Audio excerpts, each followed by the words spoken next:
Quelques minutes après, deux groupes se formaient. L'un en direction du souterrain devait retourner à la cathédrale, l'autre, composé de Soane, Constantin, Helena et Floriane, ressortait à pied par l'entrée de la grotte menant à l'écurie.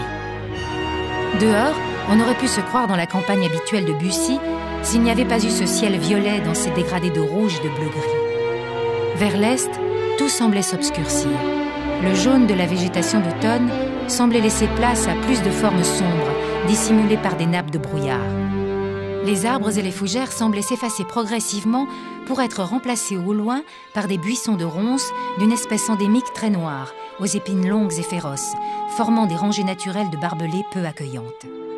La sortie de la grotte était située au sud-est, dans une partie boisée qu'il fallait traverser pour rejoindre l'axe principal est-ouest où s'étaient déroulés les combats. Est-ce que je rêve ou est-ce qu'on me fait sortir avec que des filles?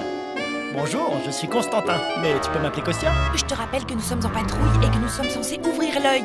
Justement, j'ai ouvert l'œil et j'ai vu une créature de rêve. C'est Floriane, hein, c'est ça? Oui, c'est Floriane, mais j'ai entendu parler de toi, alors pour l'instant on est en mission, ok? Ne crains rien, baby, je suis là pour te protéger. Reste près de moi, il ne t'arrivera rien. N'importe quoi. Cool. Maintenant on se sent hyper trop en sécurité, c'est clair.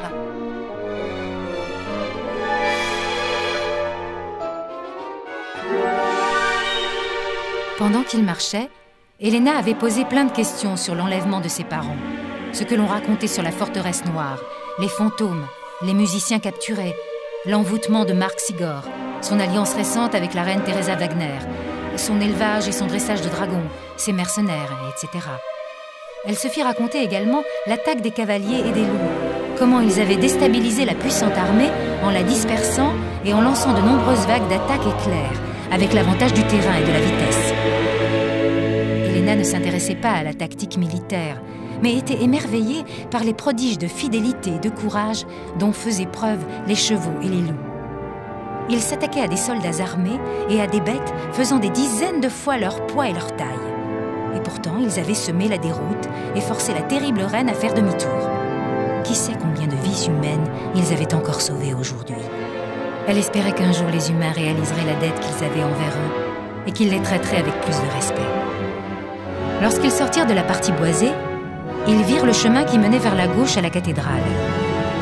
Le chemin n'était plus le mot qui convenait. Le passage de l'armée de la reine, avec ses dragons, l'avait transformé en une grande allée d'arbres abattus et piétinés. La terre était devenue une boue noire sur 5 mètres de large, avec des empreintes profondes de pattes fourchues.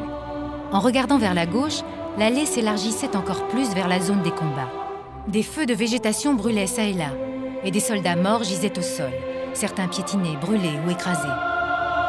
Helena cherchait à détourner son regard le plus possible de l'horreur des combats,